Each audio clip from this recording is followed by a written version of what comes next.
کہ یاد رکھیں کہ تین وجوہات کی بنا پر یا تین اسباب کی بنا پر روزہ ٹوٹتا ہے، بڑے یعنی یہی اس میں سب شامل ہو جاتے ہیں۔ پہلا تو یہ کہ منہ، ناک یا آنکھ کے ذریعے کسی شے کا داخل بدن ہونا۔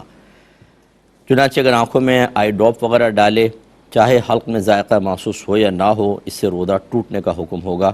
بعض یہ حکم دیتے ہیں کہ ذائقہ محسوس ہو تو ہوگا، اور بعض یہ بھی آپ رائے دیکھیں گے کہ وہ کہیں گے کہ اس سے روزہ ہی نہیں جاتا ہے، چاہے حلق میں ذائقہ محسوس ہو یا نہ ہو۔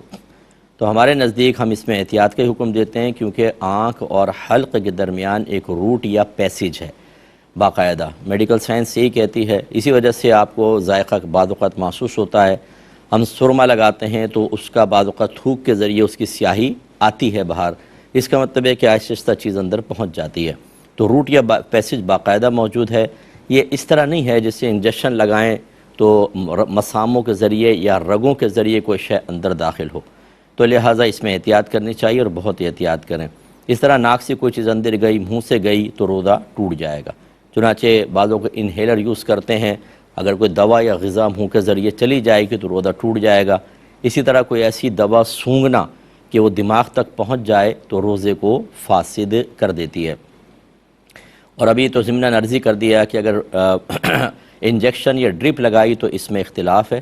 بعض یہ کہتے ہیں کہ یہ جو منافذ ہیں، ان کو منافذ کہتے ہیں، آنکھ ہے، ناک ہے، منہ ہے، ان کے ذریعے کوئی شے داخل بدن ہوگی دوا یا غذا تبھی روزہ ٹوٹے گا۔ باقی اگر مساموں کے ذریعے، رگوں کے ذریعے جائے تو نہیں ٹوٹے گا، کیونکہ نبی کریم کے دور میں تو وہ چیزیں تھیں نہیں، تو لہذا انجیکشن ڈرپ سے روزہ نہیں جائے گا۔